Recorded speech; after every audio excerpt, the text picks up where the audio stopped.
এই মুহূৰ্তত এক ভাল খবৰ লৈ আহিছোঁ। এতিয়াৰে পৰা আপুনি লাভ কৰিব বিনামূলীয়া বিদ্যুৎ। হিমন্ত বিশ্ব শৰ্মা চৰকাৰৰ বৃহৎ ঘোষণা। কেৱল বিনামূলীয়া বিদ্যুৎ লাভেই নহয়, আপুনি বিদ্যুৎ বিক্ৰী কৰি এতিয়াৰে পৰা ঘটিব পাৰিব ধন। এই সন্দৰ্ভত সবিস্তাৰে লৈ অহাৰ চেষ্টা কৰিছে। বিনামূলীয়া বিদ্যুৎক লৈ হিমন্ত বিশ্ব শৰ্মাৰ বৃহৎ ঘোষণা। এতিয়াৰে পৰা আপুনি লাভ কৰিব বিনামূলীয়া বিদ্যুৎ আৰু বিনামূলীয়া বিদ্যুৎ পোৱাৰ লগতে বিদ্যুৎ বিক্ৰী কৰিও আপুনি ঘটিব পাৰিব ধন। আৰু PM সূৰ্য ঘৰ আঁচনিৰ জৰিয়তে লাভ কৰিব আপুনি এই সুবিধা। এই আঁচনিৰ বাবে ভাৰত আৰু অসম চৰকাৰে সাহায্য দিব এতিয়া জনতাক। এই মুহূৰ্তত এক ভাল খবৰ লৈ আহিছোঁ। 1 কিলোৱাটৰ বাবে ভাৰত চৰকাৰে 30,000 আৰু অসম চৰকাৰে দিব 15,000 টকা। আৰু 2 কিলোৱাটৰ বাবে কেন্দ্ৰই দিব 60,000 আৰু ৰাজ্যই দিব 30,000কৈ টকা। 3 কিলোৱাটৰ বাবে দিব কেন্দ্ৰৰ পৰা 78,000 আৰু ৰাজ্য চৰকাৰে দিব 45,000 টকা।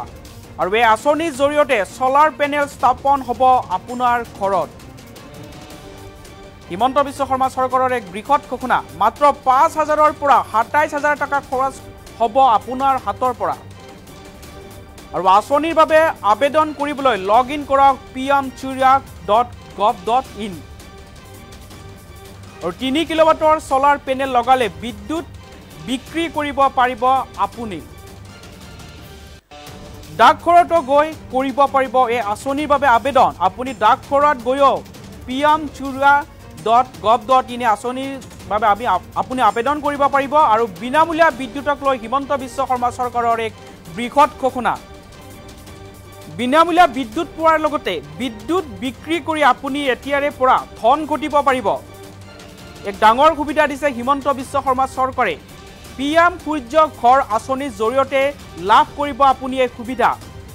আৰু এই আঁচনিখনৰ বাবে ভাৰত চৰকাৰে আৰু অসম চৰকাৰে সাহায্য দিব জনতাক। সমগ্ৰ ৰাজ্যবাসীৰ বাবে এই মুহূৰ্তত এক ভাল খবৰ। বিশেষকৈ হিমন্ত বিশ্ব শৰ্মাৰ নেতৃত্বাধীন এই ৰাজ্য চৰকাৰখনে অসমৰ জনতাৰ বাবে এক ভাল খবৰ আনিছে।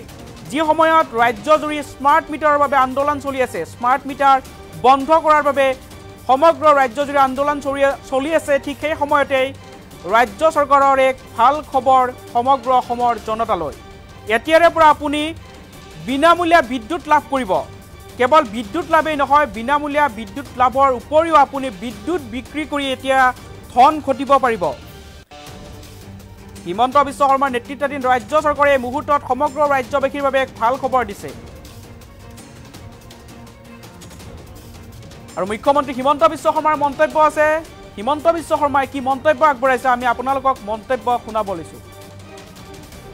প্ৰধানমন্ত্ৰী নৰেন্দ্ৰ মোদী ডাঙৰীয়াই গুৱাহাটীলৈ যেতিয়া আহিছিলে, তেখেতে এটা ডাঙৰ কথা কৈছিলে যে আমি যদি প্ৰত্যেকে ঘৰত 3 কিলোৱাটৰ এটা ছলাৰ পেনেল লগাই লওঁ, তেতিয়াহ'লে দুখীয়া আৰু নিম্ন মধ্যবিত্ত মানুহে মেক্সিমাম 2 কিলোৱাট ইলেক্ট্ৰিচিটি ইউজ কৰে।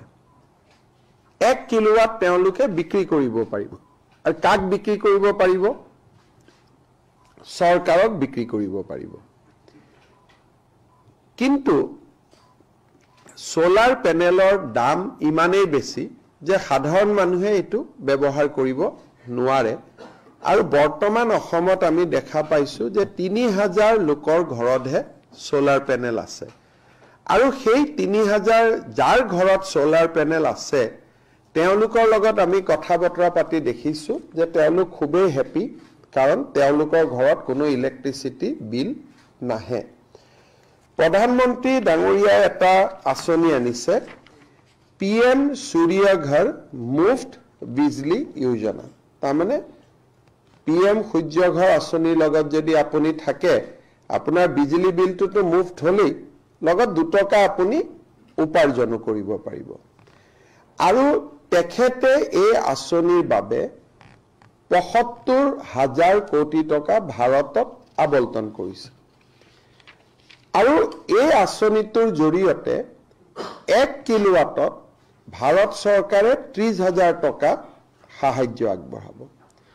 2 কিলোৱাটত 60,000 আৰু 3 কিলোৱাটত ৭৪,000 এতিয়া যদি আপোনালোকে মেথামেটিক্সটো চাই তেতিয়ালে দেখিব যে 1 কিলোৱাটত টোটেল যেটো বজাৰত দাম হয় 1 কিলোৱাটৰ হেতু হল 50,000 টকা ভাৰত চৰকাৰে সাবসিডি দিলে 30,000 টকা তথাপিতো 20,000 টকা ঘৰৰ পৰা যাব লাগিব গতিকে মধ্যবিত্ত পৰিয়াল বা দুখীয়া পৰিয়ালে তাত ৰিলাক্টেন্ট হ'ব সেই কাৰণে আজি আমি ঘোষণা কৰিছো যে ৰাজ্য চৰকাৰে 15,000 টকা সাবসিডি দিব তাৰমানে 1 কিলোৱাট যদি আমি ইলেক্ট্ৰিসিটি ঘৰত সোলাৰ প্যানেল লগাও তাৰ খৰচ 45,000 টকা 50,000 টকা 50,000 মোদী ডাঙৰীয়াই দিব 30,000 আৰু মামাই দিব 15,000 45,000 5,000 নিজৰ ফালৰ পৰা অসম চৰকাৰৰ এতিয়া যদি 2 কিলোৱাটৰ লগাও তাৰ খৰচ হল 90,000 টকা না প্ৰজেক্ট কজ হল 1 লাখ টকা